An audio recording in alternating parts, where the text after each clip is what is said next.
And welcome back. U.S. Representative Dutch Ruppersberger, at the young age of 78, it seems like young for a politician these days, announced that he would not seek a 12th term in November, setting off a mad scramble among potential candidates. Cary, right out of the gate, Baltimore County Executive Johnny Osleski, Johnny O, threw his hat in the ring.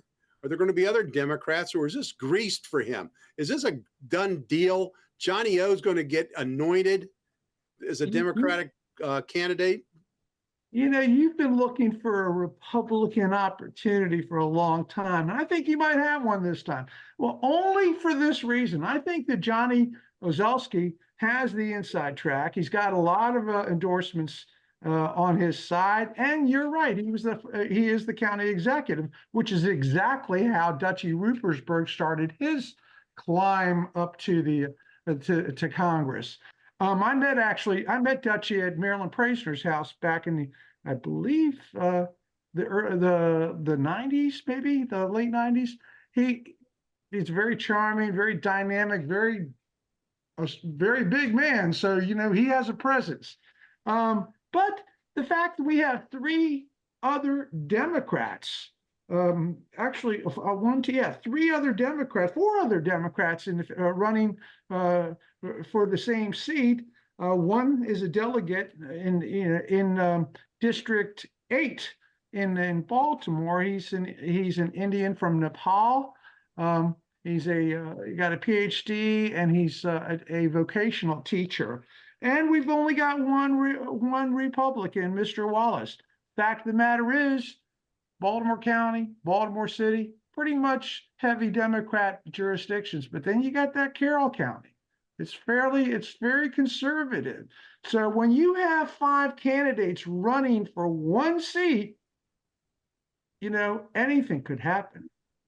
Back to you. Well, Laurie, Cary kind of stole your thunder here. I was going to say, you know, the 2nd district, it's got an interesting mix. It does include part of Carroll County, but it also has Baltimore County and Baltimore City in there. Can a Republican win there? I think a really strong candidate can. However, there's still, I looked it up right now, 265,000 Democrats, 150,000 Republicans, and 35,000 or 34,000 unaffiliated. You know, it's not likely that a Republican win, but, you know, Dave Wallace has, he filed before we even knew what was going to happen. So he's already got a leg up. But Nicolai Ambrose ran in 2022 and won her primary and beat Dave Wallace. She was a strong candidate, and I think she would have a stronger chance of winning.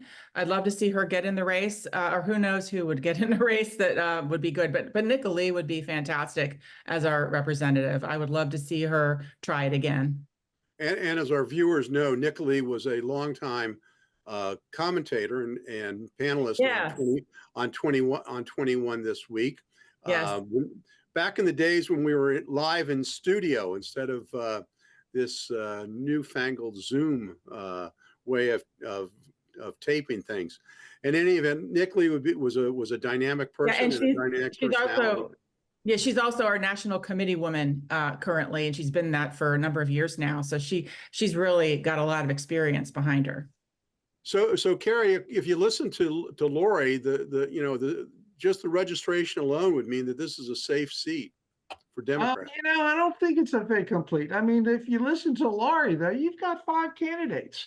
If 4 Democrats, start to eat up the votes amongst themselves, there's a lot of Republicans out there. Well, I mean, it's not, again, the primary system will weed out the strongest Republican and the strongest Democrat, and then it'll be a mano a mano race in November. So we'll have to wait and see.